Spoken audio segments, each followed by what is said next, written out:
Bom, então vamos aqui prosseguir a nossa leitura do capítulo 6º inédito, Karl Marx, e a nossa leitura e discussão vai ser do parágrafo 473, considerações suplementares sobre a subsunção formal do trabalho ao capital. Quer dizer, o Marx, ele antes, no 472, ele fez considerações muito interessantes. Aliás, esse parágrafo 472 eu considero um dos mais interessantes do capítulo 6º inédito. Ele falou da subsunção real do trabalho ao capital, né? O modo de produção especificamente capitalista, né? Muito rica esse tópico 472, né? Porque o Marx ele vincula o surgimento do modo de produção capitalista, modo de produção especificamente capitalista, ele vincula à forma da subsunção real do trabalho ao capital. Quer dizer, a produção de mais valor relativo. Então, isso tem uma implicação profundíssima sobre o desenvolvimento capitalista, né? E isso tem impactos muito grandes nas mais diversas esferas da vida social, não apenas da produção, da reprodução social, né? Para mostrar que, na verdade, o capitalismo, né? O capitalismo propriamente dito, especificamente capitalista, né? Isso é algo que vem se desenvolvendo principalmente a partir da da segunda revolução industrial, né? Quer dizer, fins do século XIX, começo do século XX. O século XX todo foi uma passagem para o capitalismo propriamente dito. E só para dizer que aquilo que nós estávamos pensando que era que era já o fim, talvez a gente possa dizer que no século XX foi o século do modo de produção especificamente capitalista. Foi aí que ele se originou, ele se tornou, né? Ele se tornou dominante, né? Não apenas predominante, mas dominante, né? E isso explica, principalmente depois da Segunda Guerra Mundial, né? Onde você tem esse neocapitalismo e esse desenvolvimento aí né, da grande indústria fordista, né, da maquinaria, da automatização, enfim, da terceira revolução tecnológica. Então, nós estamos, na verdade, presenciando isso, a força dessa subsunção real do trabalho ao capital, com as implicações que tem nas mais diversas esferas da vida social, não apenas da produção. Só que o Marx, depois que ele falou isso, né, ele vai querer tratar nesse 473 daquilo que ele considera algumas informações sobre a subsunção formal do trabalho ao capital. Quer dizer, essa dialética entre né, subsunção formal e subsunção real é interessante. Então, vamos fazer assim, a gente vai ler, né? O Leon pode ler esse primeiro parágrafo, né, que, na verdade, esses dois primeiros parágrafos, tem um que são só 2 linhas, e aí a gente comenta e depois o Eziel lê o parágrafo seguinte e a gente consegue fechar esse 473, que também vamos dizer, é uma pequena seção, né? Assim como o 472, o 473 é uma pequena seção. Pode ser? Combinado. Então, vamos lá.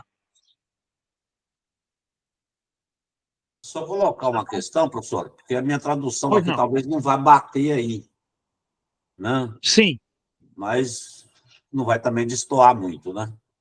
Não, se for, a gente até comenta, porque é bom assim a gente fazer a compilação de traduções do Marx, viu? Isso é muito interessante, até para a gente ver as diferenças. Caso haja, né, a gente pode estar também comentando isso, mas pode ler aí quem está acompanhando. Vamos lá. Anotações complementares sobre a subsunção formal do trabalho ao capital. Parágrafo 473. Diz Marx. Antes de prosseguir com a análise da subsunção real do trabalho ao capital, cabe acrescentar as seguintes anotações adicionais tomadas dos meus cadernos. Denomino subsunção formal do trabalho ao capital a forma que se funda no sobrevalor absoluto, posto que só se diferencia formalmente dos modos de produção anteriores, sobre cuja base surge ou é introduzida diretamente, seja porque o produtor atue como empregador de si mesmo, seja porque o produtor direto deva proporcionar trabalho excedente a outros. A coerção que se exerce, o método pelo qual se expolia o trabalho excedente é de outra índole. O essencial na subsunção formal é o seguinte: 1. A relação puramente monetária entre o que se apropria do trabalho excedente e o que o fornece, na medida em que surge a subordinação.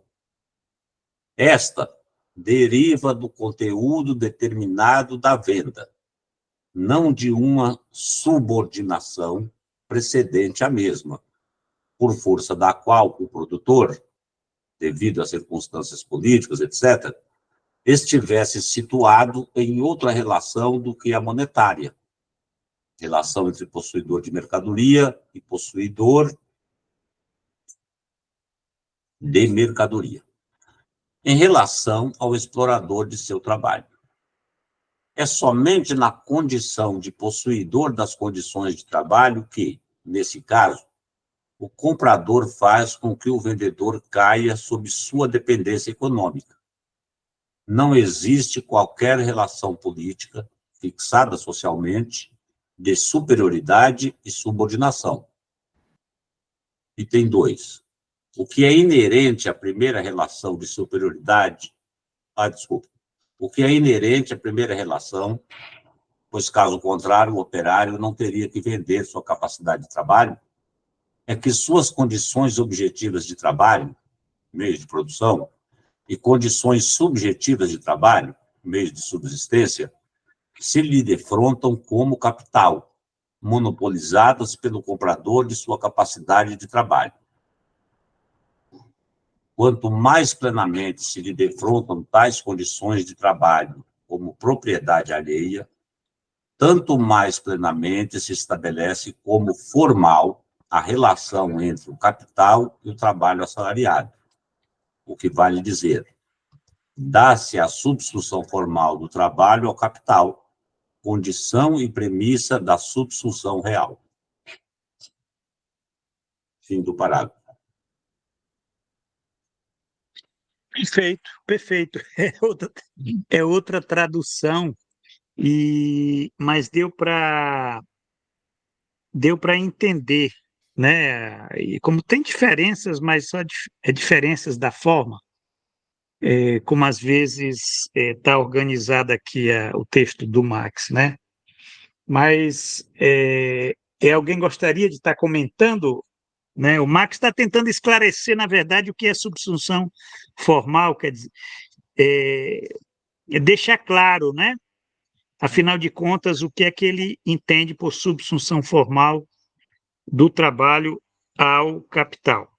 É interessante, professor, que, digamos assim, o essencial da subsunção formal, apesar ela ter, né, como conteúdo a produção de mais valor absoluto apenas, né, o mais valor relativo que vai constituir essa produção do mais valor relativo que vai constituir o modo especificamente capitalista, né, ela não está contida nessa forma de subsunção formal, porém, os elementos essenciais do estreamento, eles, digamos assim, eles se fazem presente, né?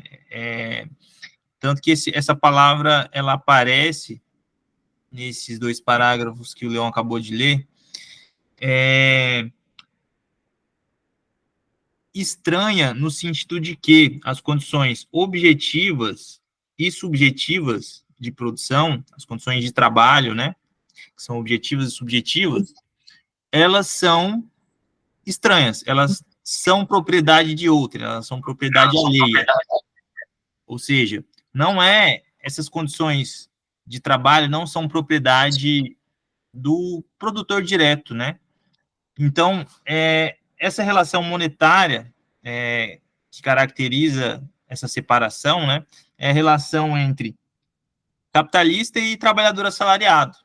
É uma relação em que o proprietário de força de trabalho comercializa essa força de trabalho para o proprietário das condições de trabalho, né, das condições objetivas e subjetivas de trabalho. E aqui, essas condições de trabalho, elas estão para além dos meios de produção, né? Quando o Marx coloca as condições subjetivas de trabalho, ele se refere aos meios de subsistência, né? Ou seja, o produtor direto, ele está separado. Para além dos meios de produção, ele não tem a propriedade a priori, né? Ele não tem a propriedade dos meios de subsistência. Ele precisa vender a sua força de trabalho, né? A sua propriedade fundamental, para ter acesso aos meios de subsistência, né? E os meios de subsistência nessa relação também se constituem como capital, né? Ou seja, aqui os elementos do estranhamento, né? Essa separação do produtor direto das condições de trabalho, né?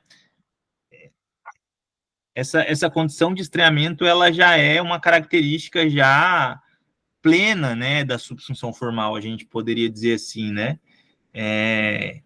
Isso, é claro, na subsunção real, essa condição ela vai ter um outro desenvolvimento, né? Mas não, digamos assim, vai ser na minha leitura seria um desenvolvimento, pelo menos do estranhamento, né?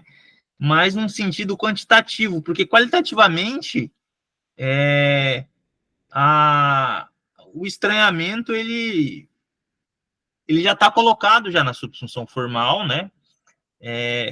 A subsunção real ela tem outros elementos qualitativos, né? Por exemplo, a transformação das condições técnicas de produção, né? E o domínio, o controle direto do ritmo de trabalho sobre a determinação do próprio capital e não do trabalhador mais, né? Isso é uma mudança qualitativa no aspecto da produção, mas a relação de estranhamento ela se modifica mais em termos, digamos, quantitativos, né? A magnitude dessa separação, né? Porque ela é uma processualidade. Tanto que aqui o Marx coloca, né? Quanto mais completamente essas condições de trabalho o confrontam como propriedade estranha, tanto mais completamente se estabelecerá como formal a relação entre capital e trabalho assalariado, ou seja, a subsunção formal do trabalho ao capital, condição e pressuposto da subsunção real, né? Então, essa natureza do estranhamento, ela está aqui plenamente colocada na subsunção formal, que também é tratada, né, aqui nas palavras do Marx, como um pressuposto para a subsunção real, né? Esse estranhamento que vai levar a esse desenvolvimento do modo de produção especificamente capitalista, né? É um estranhamento que digamos assim, a subsunção formal já desenvolve plenamente, né? Pelo menos numa dimensão mais qualitativa das relações, né? Uma relação que é formal, mas é qualitativamente desenvolvida. Isso é interessante porque você tem um movimento lógico, né? Quer dizer, é impressionante como Marx, a cabeça dele é o seguinte, é uma cabeça filosófica. né? Mas a filosofia, para ele, é a capacidade que ele tem de estar aprendendo na matéria o movimento de formas. Formas lógicas, porque essa questão, por exemplo, do formal, do real, né? É da posição, pressuposição, quer dizer, tudo isso daí é impressionante. Isso daí tem muito a ver com a lógica de Hegel, né? Quer dizer, bom, agora é claro que não é que Marx está aplicando a lógica de Hegel. Marx, ele sabe que a dialética não se aplica, mas a dialética se apreende, né? Quer dizer, você pega o movimento ali na matéria, né? Que é da matéria aquele movimento, não é do sujeito, né? Que pensa tal. E isso é muito perceptível nesses manuscritos, né? Nos manuscritos, aliás, o Grundrisse é a mesma coisa, né? Talvez porque nos manuscritos o Marx ele esteja mais à vontade, né? Isso é que é muito interessante, a gente até vê a diferença entre um manuscrito e um texto que foi publicado, porque no manuscrito ele está mais à vontade, o Marx ele está, inclusive, especulando de uma forma. Eu não sei se ele imaginar que algum dia ser publicado, coitado, né? Esses manuscritos dele. Mas se ele não jogou no fogo, é porque talvez ele nem pensasse nisso, né? Mas ele poderia ter feito como, né, como Franz Kafka, né, que morreu e pediu lá para o primo lá queimar tudo que ele tinha escrito, né? A sorte da literatura universal é que esse primo aí não cumpriu o último desejo do morto. Mas o Marx ele está muito solto nos manuscritos e soltos para ser bem visível essa questão, inclusive dessa, né, da teoria do estranhamento, né? Uma coisa que, se você for ver o Capital, ali está mais contido, está tendo mais cuidado, porque ele sabe que ele não quer ser identificado como sendo um filósofo alemão. Essa é uma questão, e também tem uma questão política, né? Quer dizer, isso que não é que ele desprezou, né, a filosofia, né? Que, na verdade, ele está mais livre nos manuscritos. Então, essa passagem, isso é que é interessante, esse ponto 473, eu estava vendo, porra, por que ele escreveu essas considerações suplementares, né? O 47, né, quer dizer, o próximo, 474, né?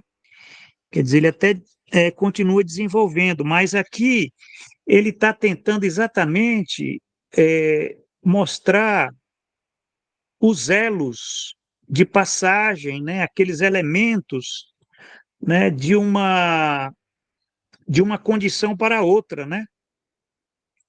Porque isso é que é interessante, né? Porque são duas categorias fortes, mas elas né, uma é pressuposto da outra, né? Agora, essa relação aí, posição, pressuposição, isso aí o Rui Fausto fala muito, né? Mas isso é interessante porque dá para pensar em que ponto você tem essa passagem, né? Essa passagem quer dizer onde a subsunção formal ela vai abrir as portas para a subsunção real, né? Porque se você olhar assim, as duas aparentemente não tem nada a ver uma coisa com a outra, né? Porque a subsunção real, ela, vamos dizer assim, é tecnologia. E a subsunção formal é trabalho assalariado, é relação, né? É relação formal, né? Quer dizer, a princípio,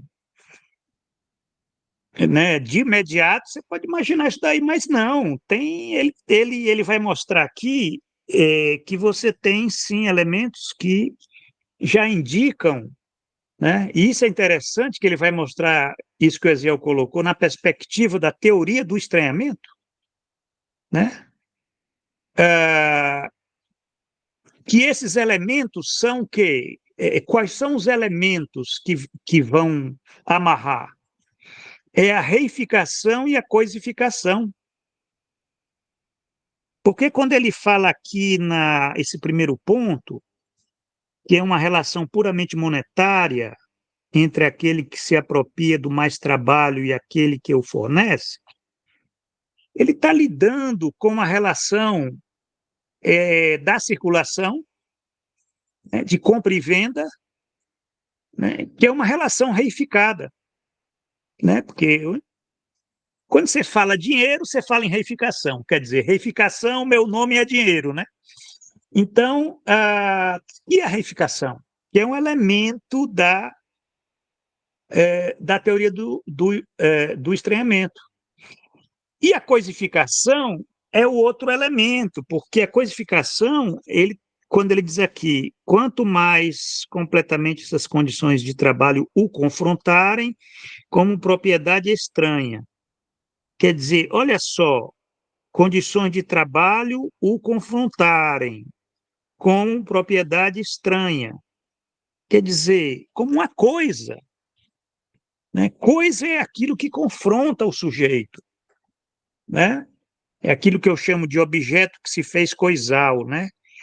Quer dizer, e está aqui, né? As condições de trabalho o confrontam, né? O confrontam como capital. Então, isso aqui é a coisa. Então, está presente aqui esses dois elementos. E esses dois elementos, esse elemento das condições de trabalho, o confronto como capital, isso é muito interessante, né? As condições objetivas e condições subjetivas de trabalho, né? Meios de produção, meio de subsistência, né? Elas confrontam o trabalhador.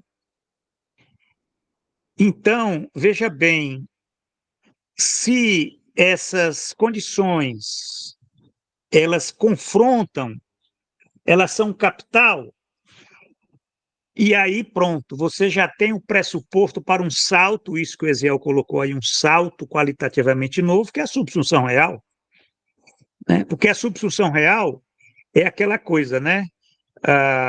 Essa relação subsunção formal, subsunção real, né? Se você deixa entrar, entra tudo, né? Que quer dizer, você já tem ali a condição e pressuposto da subsunção real. Condição e pressuposto, quer dizer, você tem que ter uma economia monetária, onde você tem a troca de mercadorias, né? E você tem que ter, vamos dizer aqui, ele não diz, mas a gente poderia dizer propriedade privada, né? E é claro que tem outras mediações aqui para você pensar, por exemplo, esse movimento aí da aplicação da ciência na produção, da grande indústria, da maquinaria, né? E tudo isso aí, é claro que são mediações. Se você for ver no Capital, está muito mais muito mais complexo essa passagem. Você tem esses elementos, mas ali tá colocado, né? E que esse movimento da coisificação, ele realmente é aquilo que vai dar esse salto qualitativo, embora não se pode desprezar o outro pressuposto que é a reificação, né? Quer dizer, em síntese, é isso. O capitalismo, ele não é só reificação, não adianta ter só troca de mercadorias, é venda, né? compra e venda da força de trabalho, né? Mas você tem que ter também condições de trabalho que já elas confrontam o trabalhador, né? Isso é muito interessante, até para pensar em outras formas, né? Hoje você tem formas, aí é uma questão que eu coloco até para o Eziel e o Leão pensarem. Como é que fica hoje, por exemplo, em que medida hoje os trabalhadores eles são confrontados pelas condições de trabalho, né? No sentido, se nós formos pensar, os trabalhadores por conta própria, né?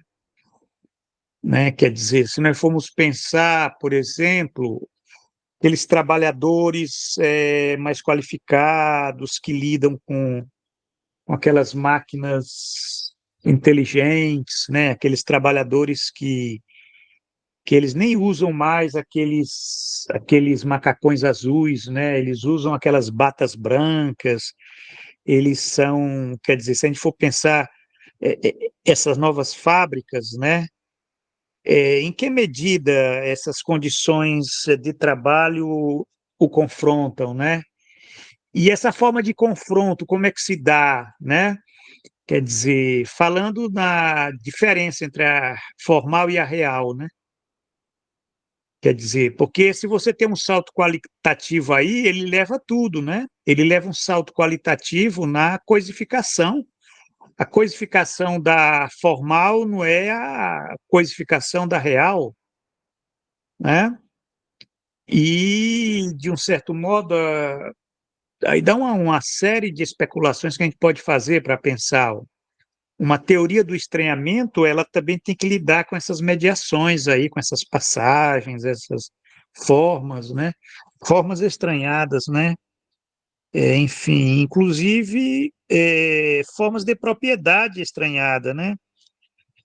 Porque ele fala como propriedade estranha, né? Mas você tem hoje as propriedades aí, os trabalhadores por conta própria, as formas cooperativas. E aí, como é que fica essa questão? Mas é só para pensar isso daí, né? E aí, professor, tem uma questão aqui que é interessante, ainda retomando aqui a passagem, né? Que digamos assim, essa subsunção formal, né? Ela me parece que ela não, digamos assim, não está limitado, por exemplo, à figura do empregador imediato, né? Isso daqui coloca muitas mediações, na verdade. Isso daqui está um nível de abstração elevado já, essa subsunção formal, né? Que, veja, você olhar para o trabalhador por conta própria e você colocar mediações que estão no plano imediato, né? Você tem um nível de explicação. Agora, quando você começa a trazer esse plano categórico de mediações mais elaboradas, mais enriquecidas para pensar, né? Você tem outros elementos para categorização, né? Por exemplo, aqui o Marx ele fala, ó, que essas condições objetivas, que as condições de trabalho, as condições, né, objetivas de trabalho, os meios de produção e as condições subjetivas de trabalho, os meios de subsistência, confrontam o trabalhador como capital, como monopolizados pelo comprador de sua capacidade de trabalho. Ou seja, isso daqui está muito além do empregador imediato, essa relação. O empregador imediato não é proprietário de todos os meios de produção, isso daqui está no devir do capitalista coletivo, essa forma, né, inclusive de estranhamento, né, isso daqui são mediações que a gente precisa ter para pensar essas formas sociais do trabalho, né, sair do plano imediato, levar esses elementos constitutivos dessas formas de trabalho, né, por exemplo, o Uber, pensar o veículo, pensar a plataforma, pensar todos os elementos para a gente fazer uma precisão de como interpretar essas formas de trabalho na sociedade capitalista contemporânea, né? Apesar de ter elementos novos, a gente precisa considerar esses elementos num nível de abstração bem desenvolvido, num nível de muitas mediações, né? Fazendo a síntese da diversidade, né? De determinações, de mediações. Então, eu acho que esse que é o movimento que é necessário fazer, né? Para fazer um tratamento teórico, enriquecido, né? Que, digamos assim, que atinge os fundamentos, né, dessas formas, né, de trabalho que são, sim, que tem elementos novos, tem mediações novas, né, mas que, assim, a interpretação que eu tenho é que elas não estão fora da subsunção formal, por exemplo, elas não estão fora do capital, elas não estão fora dos elementos clássicos do capital, né? Claro, com novas mediações, com novos elementos, mas é produção capitalista, né? Pelo menos é a minha leitura.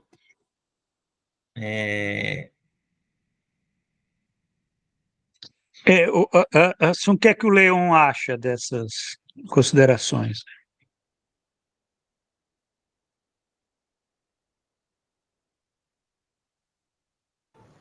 Aqui, enquanto estava discutindo aqui, não sei como está a tradução de vocês, depois eu queria, se o senhor puder me mandar o PDF dessa tradução aí.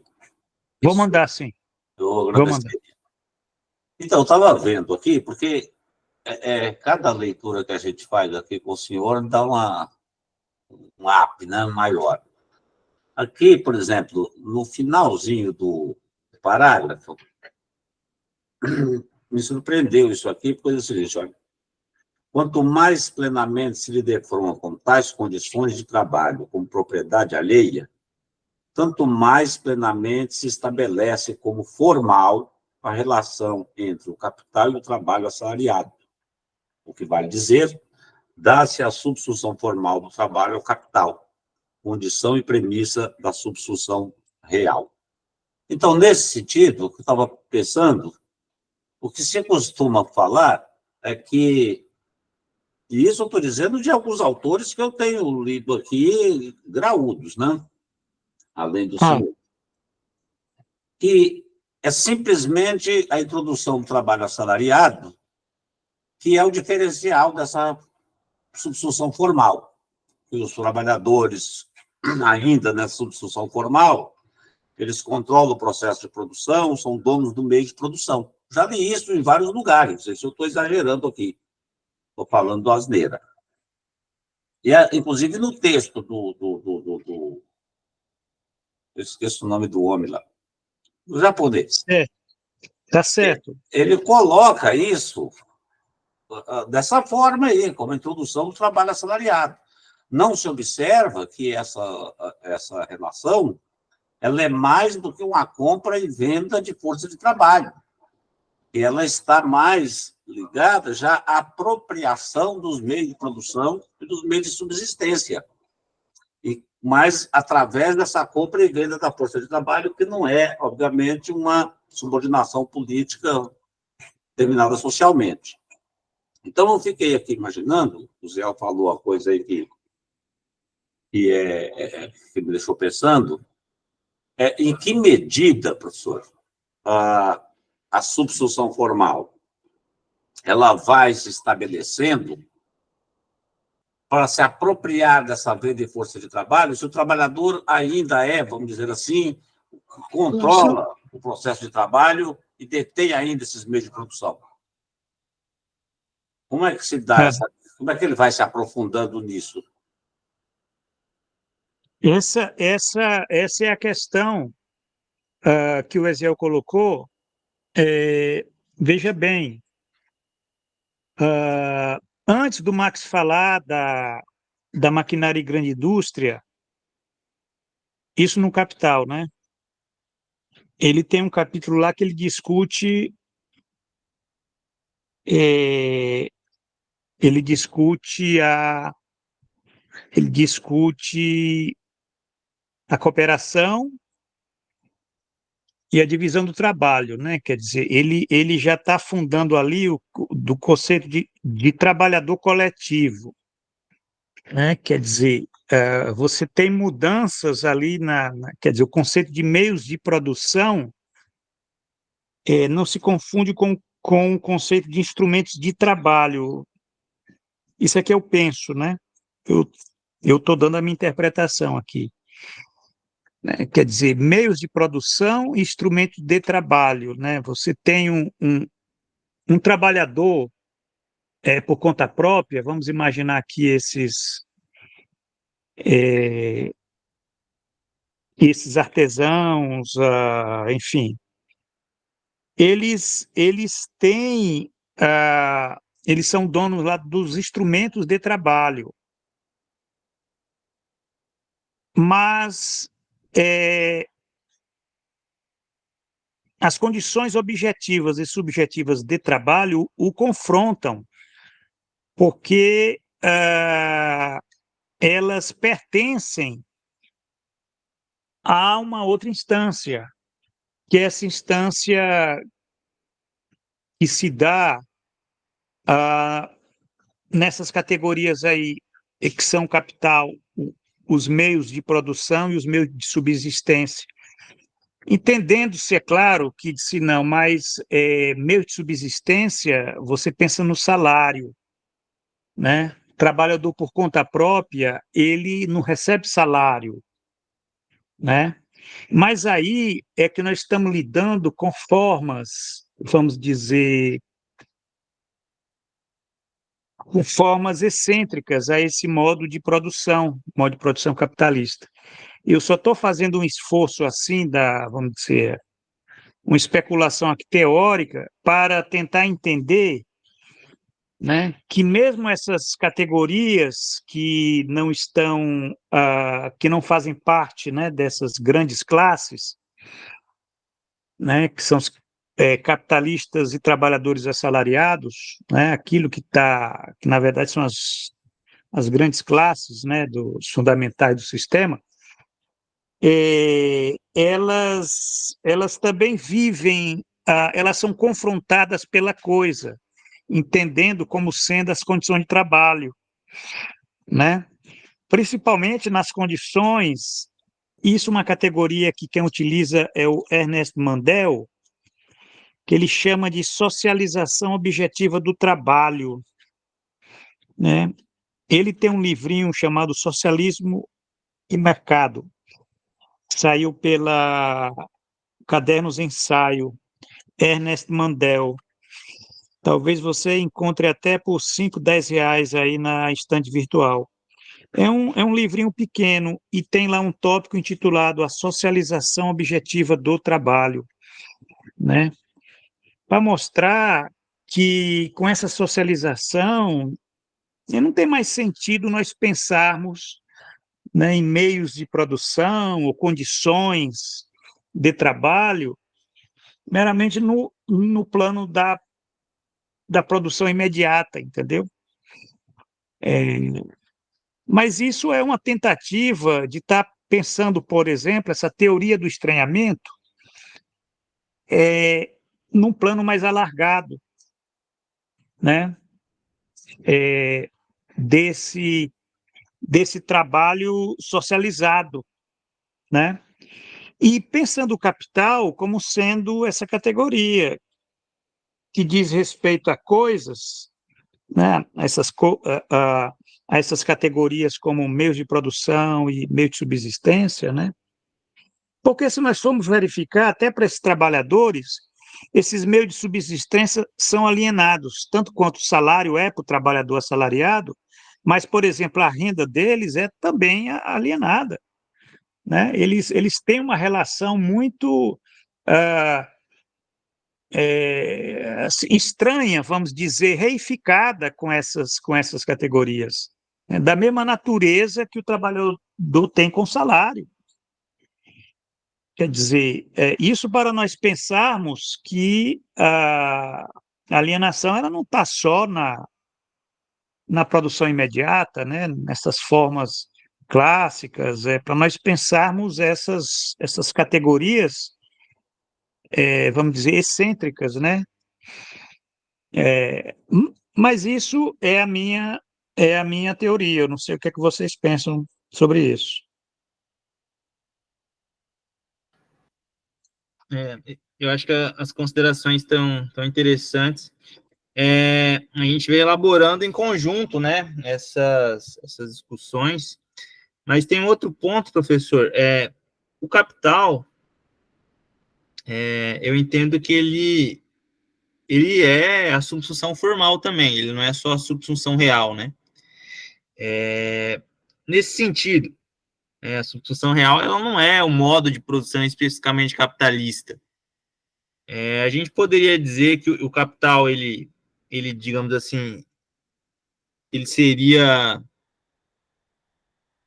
esses dois modos de produção, né? Porque se há um Não, não modo de são dois. produção...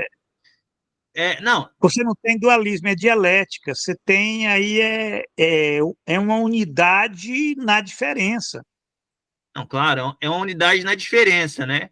Mas, digamos assim, é uma unidade na diferença de modos de produção, nesse caso, né? Porque você não vai Não, dizer é que... só um modo, Eziel, é só um modo, cara.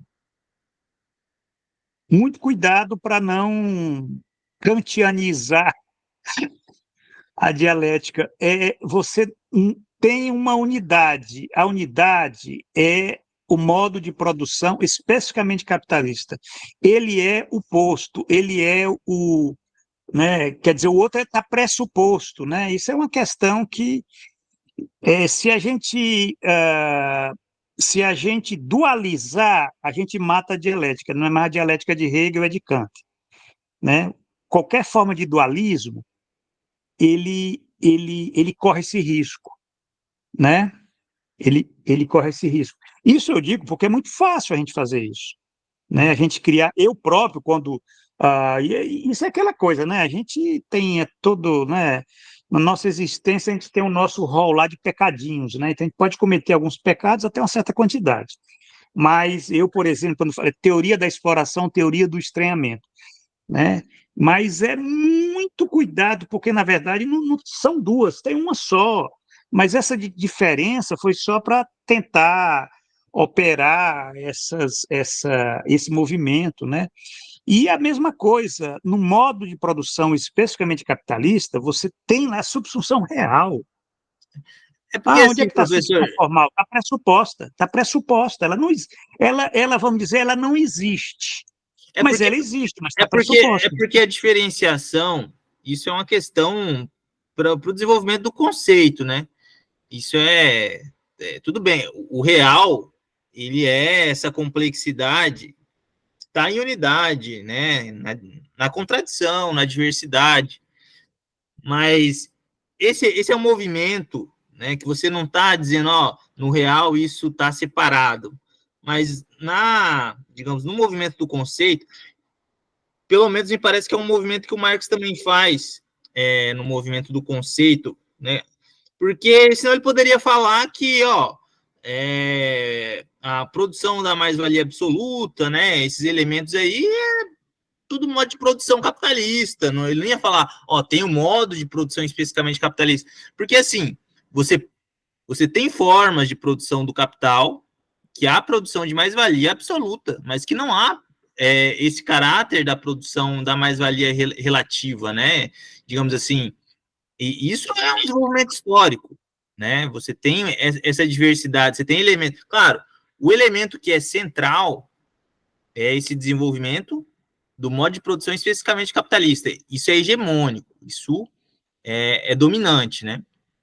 Mas você tem elementos da diversidade que são também periféricos, né? E que quantitativamente, às vezes, tem uma magnitude superior ao que está no centro do sistema, né?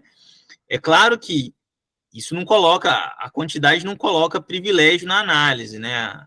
É a qualidade, a forma mais desenvolvida ela ela tem aspectos qualitativos, né, que a tornam a forma mais desenvolvida e dominante, né, nessa hierarquia de relações. Mas você preserva esse princípio dialético, né, digamos, dessa hierarquia de relações, e você também faz um tratamento das diferenças, você faz um tratamento do conceito, né? É nesse sentido, né, que eu coloco essa questão. Você tem aí a cópia, Eziel, da página 94. Na tradução do Leão não tem, mas eu acho que na tua você vai ver aí uma nota de rodapé a respeito da tradução do termo. O termo é Weberordnung, o termo em alemão, Weberordnung, que é como eles traduziram essa palavra sobreordenação. Em algumas traduções tem superioridade, né? Na tradução que o Leão leu está lá superioridade, mas na tradução aqui da Boitempo está sobreordenação. É como ele traduziu a palavra Weberordnung. E aqui ele explica essa ideia de uma determinação que ordena de maneira preponderante os elementos que se encontram relacionados no interior de um complexo ou processo, né? Então, você tem, assim, no modo de produção especificamente capitalista, o momento predominante, né,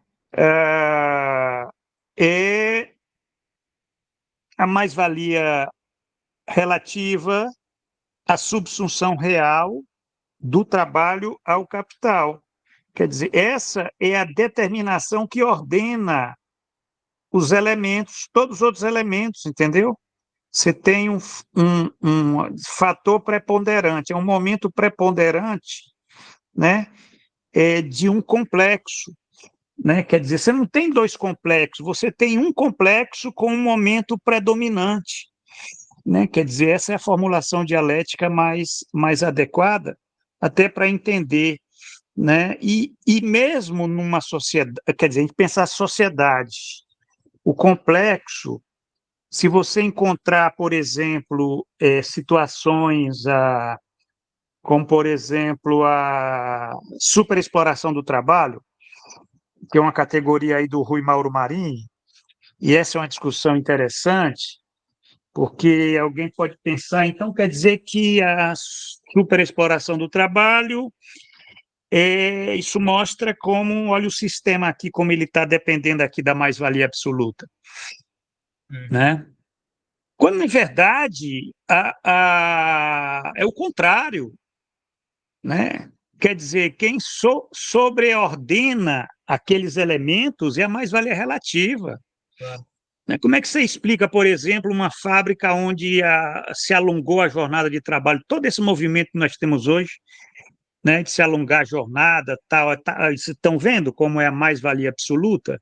Aí você vai dizer, não, isso aqui é o sistema da mais-valia relativa, que ela está sobreordenando esse movimento aqui, mas esse movimento aqui o capital, ele é conduzido pela mais-valia relativa, não é a mais-valia absoluta. Agora, isso não quer dizer que a mais-valia absoluta desapareceu, não, quer dizer, na lógica dialética, daí você tem que utilizar essa sintaxe. É mais a forma, eu entendo o que você quer dizer, mas eu estou dizendo que como a dialética, ela também é um discurso, né? Você tem que saber falar dialética, porque senão não adianta, como é que você faz, né? Então, essa tradução é muito interessante, né? Sobre ordenamento, não é superioridade. Superioridade perde essa dialética. Eu pensei uma maneira de colocar assim, ó, considerando esferas, né? Digamos assim, você tem a esfera da sociedade capitalista, você tem a esfera do modo de produção capitalista, e no interior do modo de produção capitalista, você tem um modo de produção especificamente capitalista, que é, digamos assim, essa forma que o senhor colocou nesse termo, né?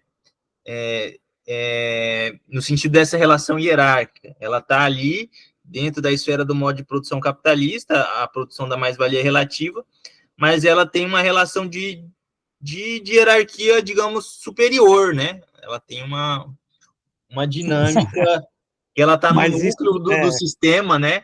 A forma... metodologicamente é um risco. Eu estou lhe dizendo assim eu dei anos e anos, eu dei aula Max Weber, né? E Max Weber ele trabalha com esse conceito de esferas e de conflitos e de, inclusive, hierarquias.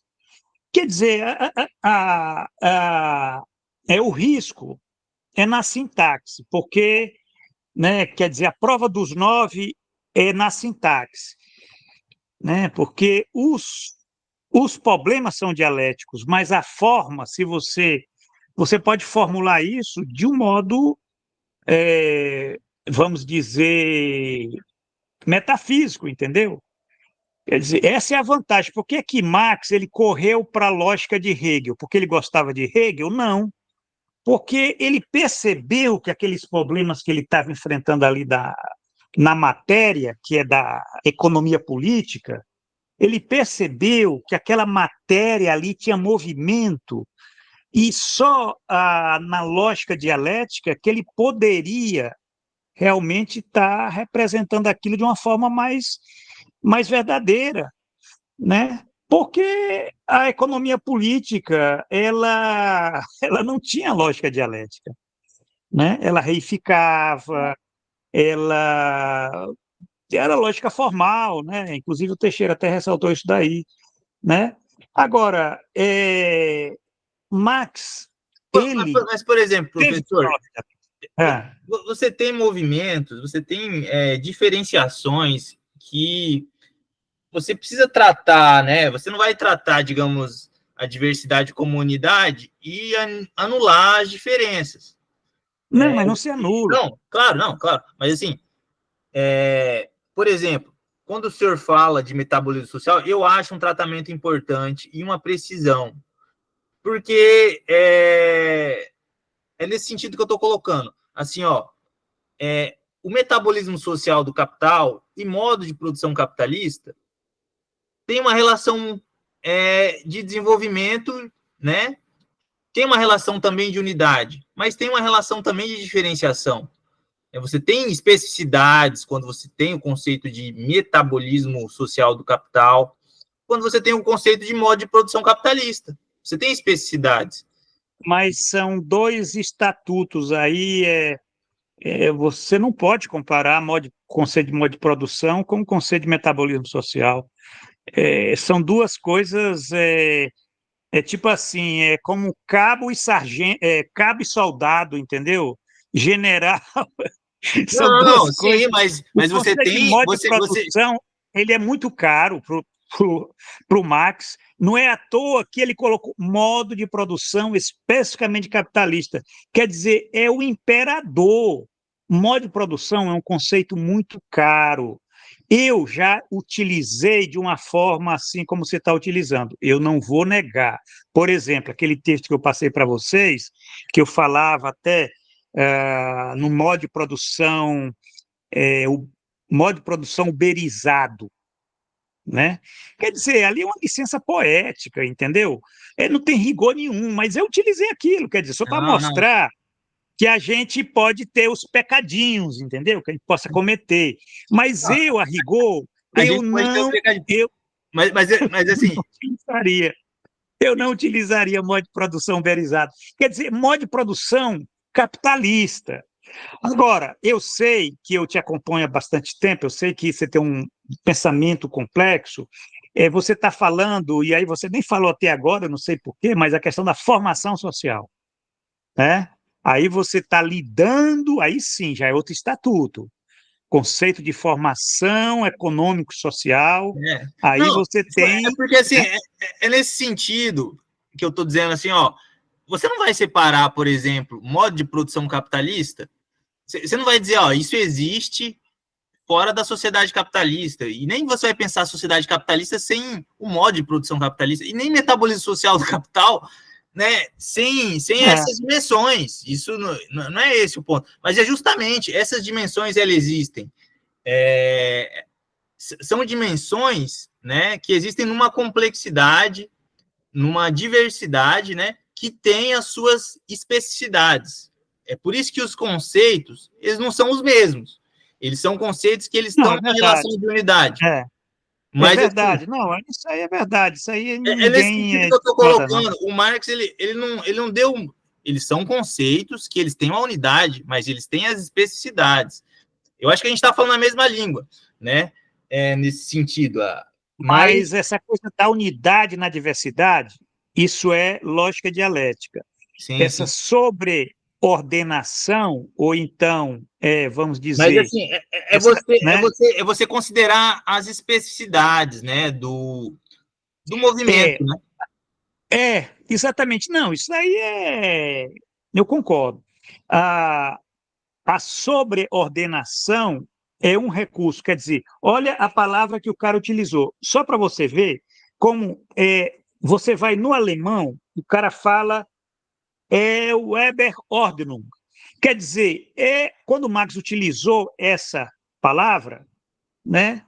Quer dizer, quem está lá na língua alemã, ele já entende o que é que o cara está querendo dizer, que ele não está pensando apenas em superioridade, certo? Ele está pensando numa sobreordenação. Você tem uma ordem que aquele elemento ele sobreordena, né? Quer dizer, é o momento predominante que não anula os outros, certo? É como, por exemplo, se você for ver nos Grundrisse, que ele fala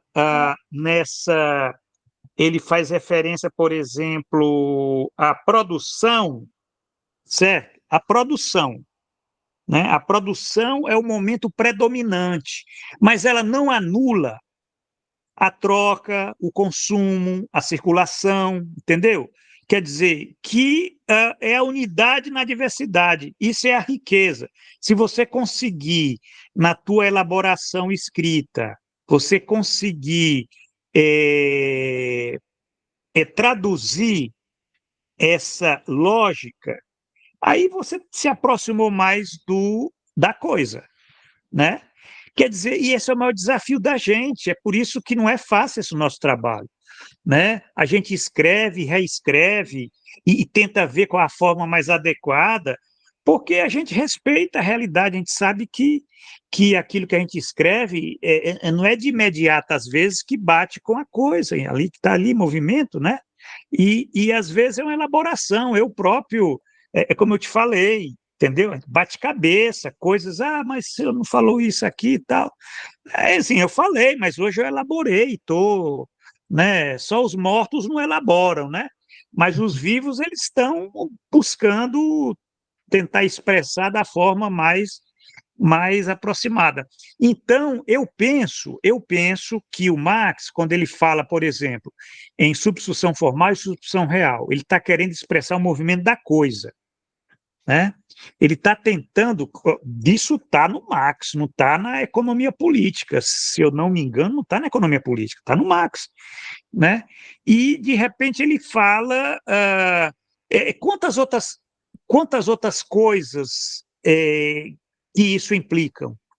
Isso é muito interessante, entendeu? Porque ele estava entrando num território ali.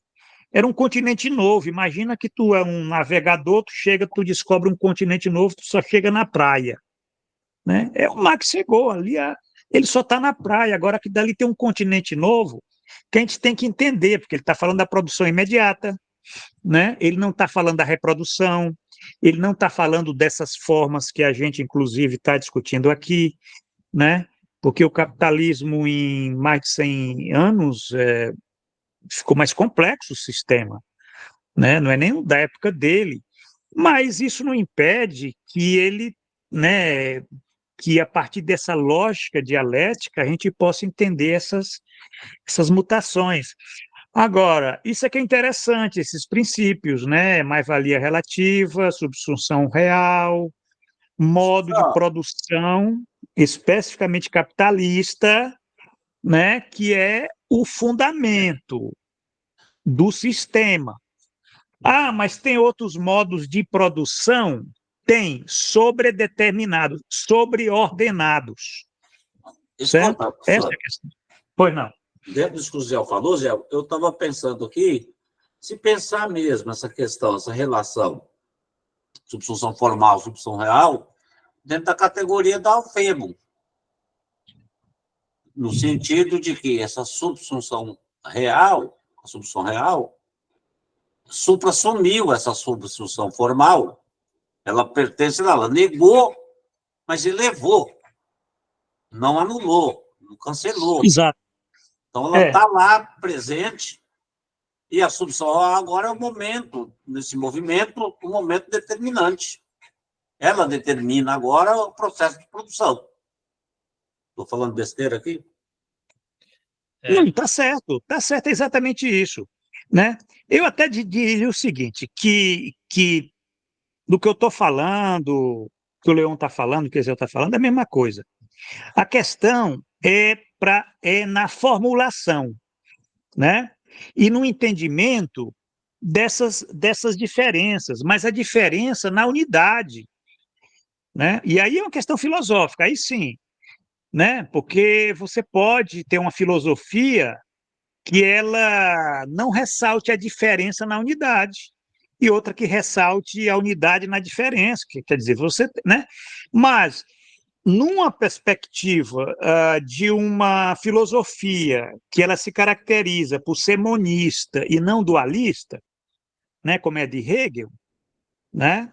E nesse ponto eu penso que Marx está mais para Hegel do que para Kant, entendeu? Então a gente tem que entender que o princípio é da unidade. Agora, não é uma unidade indiferenciada, certo? Porque isso aí é metafísica, né? É metafísica. Eu acho que nem a unidade em Hegel é, né? Você tem diferenças, você tem movimento, você tem contradição, suprassunção, tem todo essa parafernália aí que está no sistema de Hegel. Agora, e o problema é que a matéria é muito mais complexa que a ideia. Só para vocês verem o desafio de você estar pensando um sistema de Marx, quer dizer, você está pensando um materialismo dialético, entendeu? Gente, é uma tarefa que não é tão simples. Se a ideia ela é complexa, imagine a matéria, né? Quer dizer, não é que a matéria vai ter outra lógica, né? Pode até especular, né? Que alguns falam até que a dialética é só da história, não tem dialética na natureza, tal, mas enfim. Mas isso é outra discussão. Mas o fato é por aí, né? Eu penso que agora essas categorias, eu acho que a gente já discutiu isso, né? Eu e o Eziel estamos só repetindo aqui uma discussão que a gente já teve sobre essa questão da subsunção formal, subsunção real, mais-valia absoluta, mais-valia relativa, né? Modo de produção especificamente capitalista. Alguém pode perguntar, professor, tem uma diferença entre modo de produção capitalista e modo de produção especificamente capitalista? Olha só que pergunta. O que vocês acham? Quer dizer, o Marx ele está, vamos dizer, mostrando saltos, diferenças. O sistema deu saltos, né? Ele está tratando de saltos. Isso aqui é interessante, a dialética trata de saltos, né? A dialética não é só movimento, não, a dialética são saltos, né? Passagens, e é o que ele está falando aí, né? Essas considerações suplementares, isso é que é interessante, porque antes ele falou da formal, começou a falar da real, aí de repente está escrevendo, abriu aqui essa discussão sobre a subsunção formal, né? E vai prosseguir. Agora, é tão rico isso que nós estamos aqui há mais de uma hora comentando 2 parágrafos. E pode ter certeza que nós só começamos. Mas, mas a gente, vamos ver, será que dá para a gente ler mais 2 parágrafos para fechar esse 473? Pode ser? Pode ser? Aí o Vamos Eziel lá. pode ler, então. Vamos lá. Aqui ainda não existe diferença no próprio modo de produção. Considerado tecnologicamente, o processo de trabalho mantém-se como antes, só que agora segue como um processo de trabalho subordinado ao capital. No entanto, no próprio processo de produção, conforme desenvolvido anteriormente, desenvolve-se uma relação econômica de sobreordenação e subordinação, na qual o consumo da capacidade de trabalho é feito pelo capitalista e, portanto, supervisionado e dirigido por ele. Desenvolve-se maior continuidade e intensidade de trabalho e maior economia na aplicação das condições de trabalho, na medida em que tudo é feito para que o produto represente apenas o tempo de trabalho socialmente necessário, ou, melhor ainda menos. E isso, tanto no que se refere ao trabalho vivo usado para sua produção, quanto ao trabalho objetivado, que, como valor dos meios de produção usados, entra nele constituindo o valor.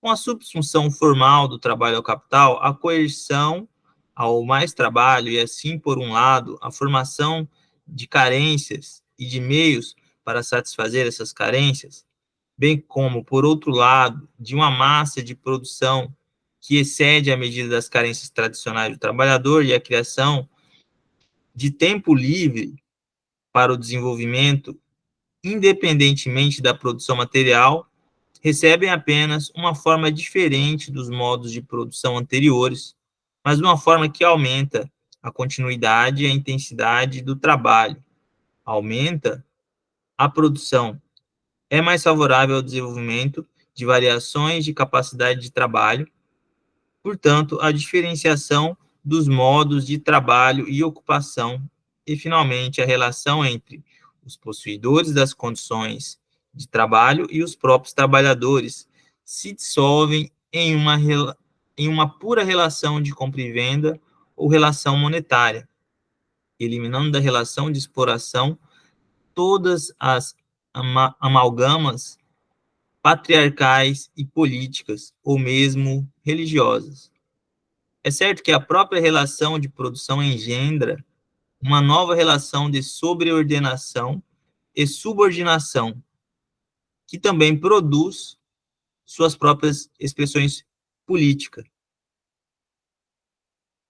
Quanto menos a produção capitalista vai além da relação formal, menos desenvolvida é essa relação, pois pressupõe apenas pequenos capitalistas que pouco diferem dos próprios trabalhadores em termos de formação e ocupação.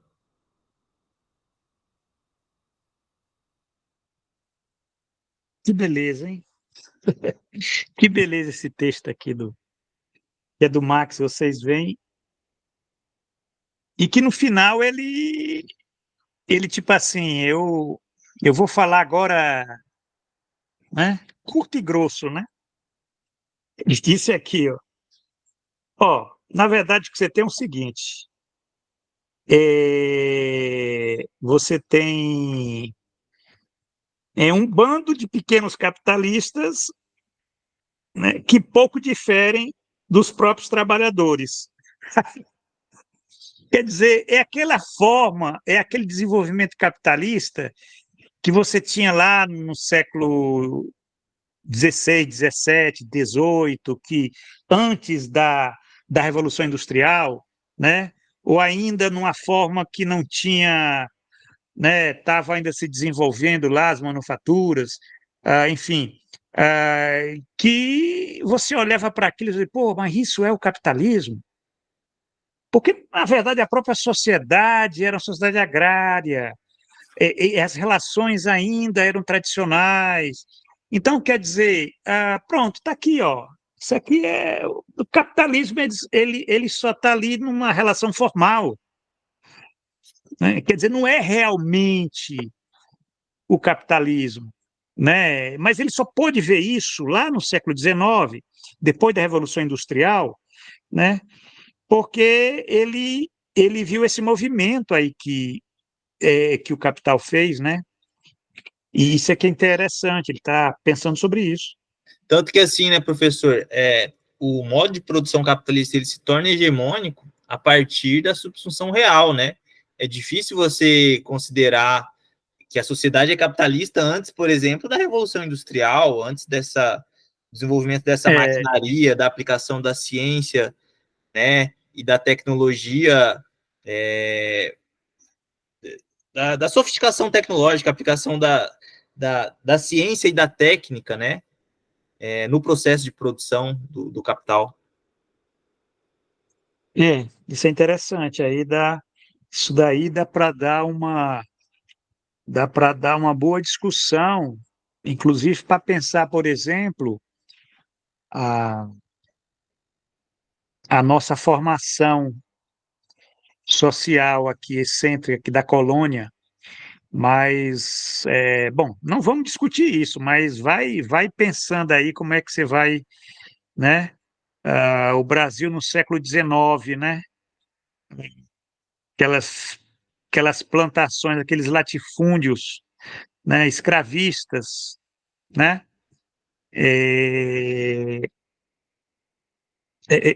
como é que é aquilo, né? Como é que é essa questão aí da subsunção formal, subsunção real, enfim, fica aí só para a gente especular, né? Porque é muito fácil você pensar isso lá na Inglaterra, né? Quero ver pensar assim no Brasil, né? No século XIX, né? A- que era um país que estava lá, estava subordinado e sobreordenado, né? No sistema lá do capital, né? Mas essas relações elas já mudam, né? Se a gente for pensar aí. Agora, ó, tem uma passagem que ele diz aqui, ó, que é certo que a própria relação de produção engendra uma nova relação de sobreordenação e subordinação. Aí tem aqui entre aspas, ó, que também produz suas próprias expressões políticas, etc. Né? E o Marx ele já fez referência aqui 2 vezes ou 3, né, sobre essa questão das expressões políticas, amálgamas patriarcais e políticas, ou mesmo religiosas, né? Isso é muito interessante, porque ele está pensando o todo, né?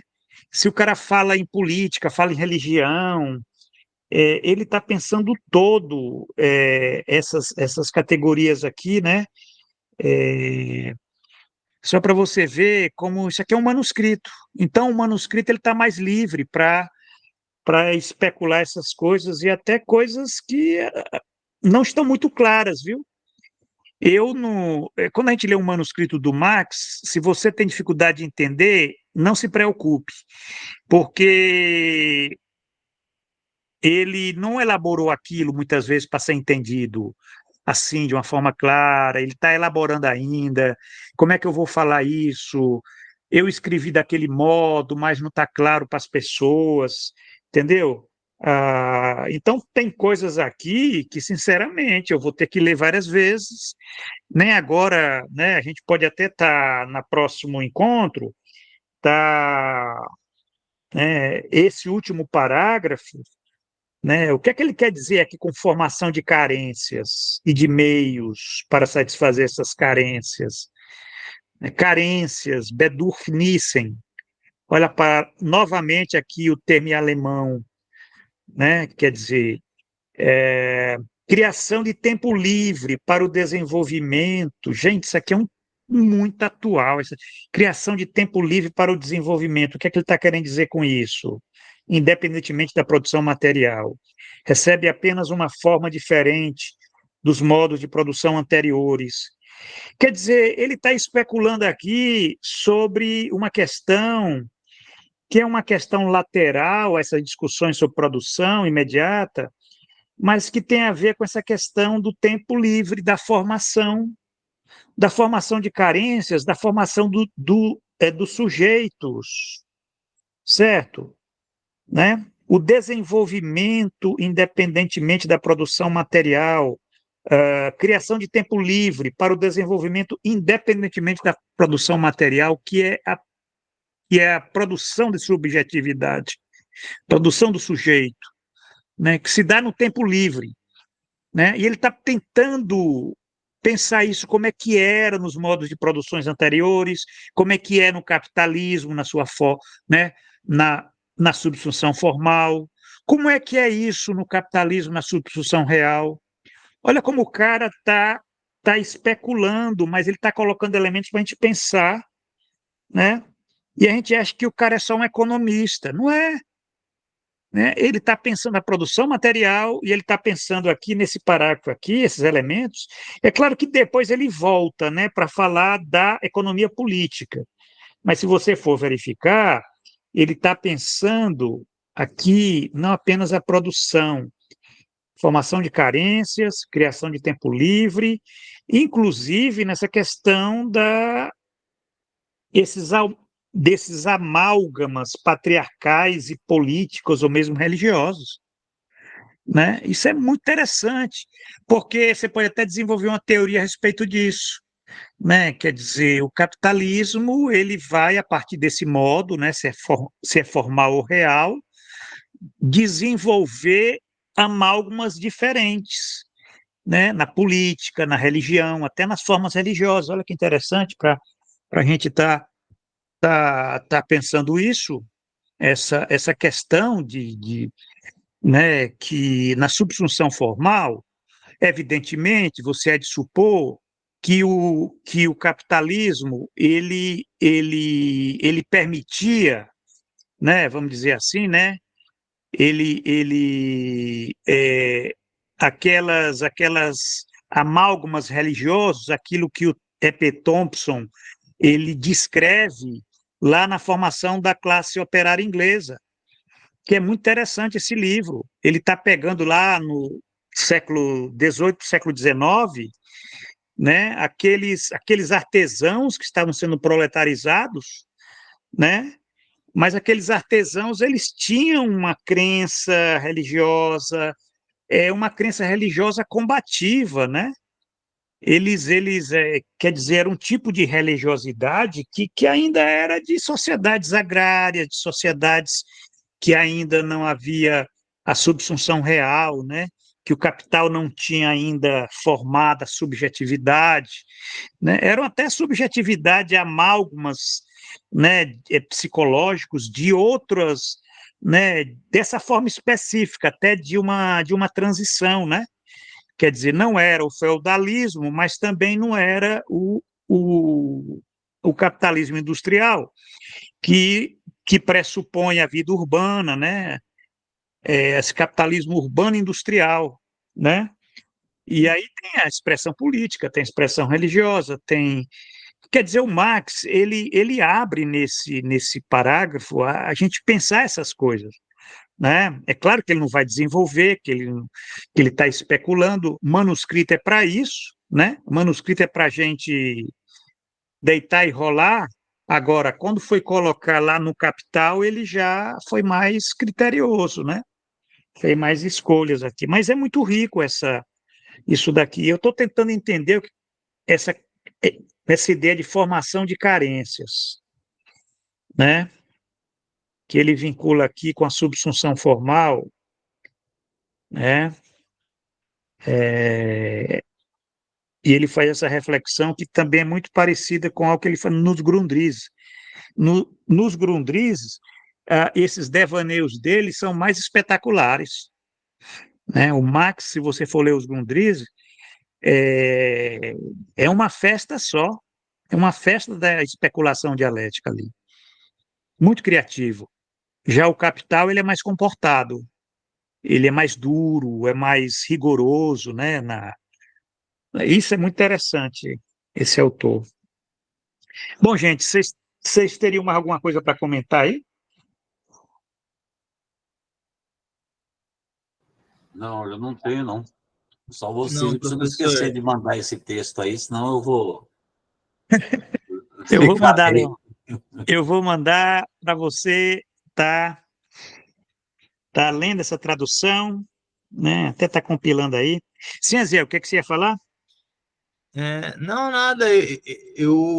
Eu acho que por hoje tá satisfatório aqui. São muitos elementos, né? Satisfatório, o negócio é pesado, cara. A gente leu 3 parágrafos aqui, dá uma, né?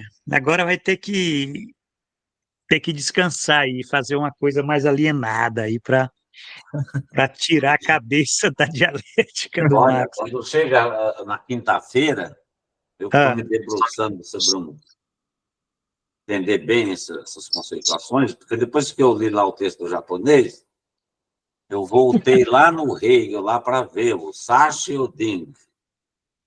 E aí, eu tenho uma amiga que é austríaca, e ela, aí eu entrei em contato com ela, e ela, apesar de não ser filósofa, ela é formada em letras, mas ela me deu uma clareza sobre efetividade, realidade. Nossa, aí você vai juntando tudo isso, quando chega na quinta-feira, você está quebrado.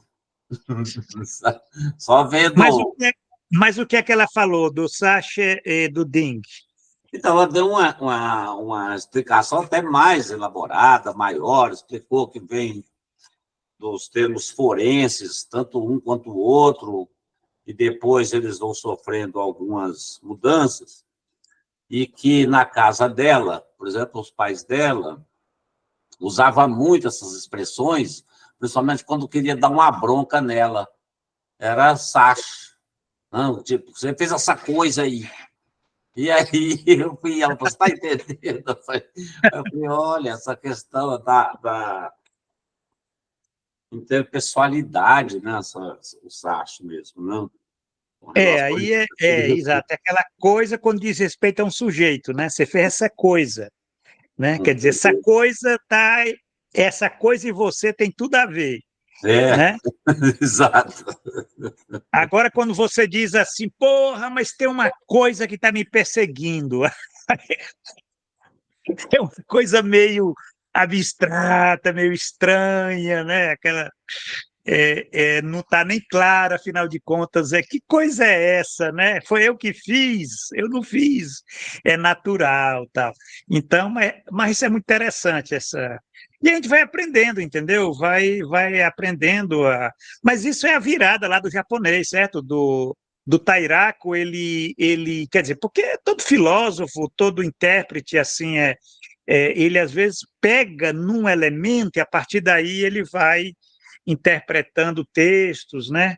Como, por exemplo, Rui Fausto, né? Se você for verificar, o Rui Fausto tem muito essa questão de posição, pressuposição, forma, conteúdo, forma, matéria, tal, isso daí tudo. Ele é muito minucioso, né? E se a gente entender isso daí, a gente já mata muita coisa que ele fala. Bom, gente, então é isso. Eu vou mandar, Leon, o texto em PDF para você e até a próxima semana, né?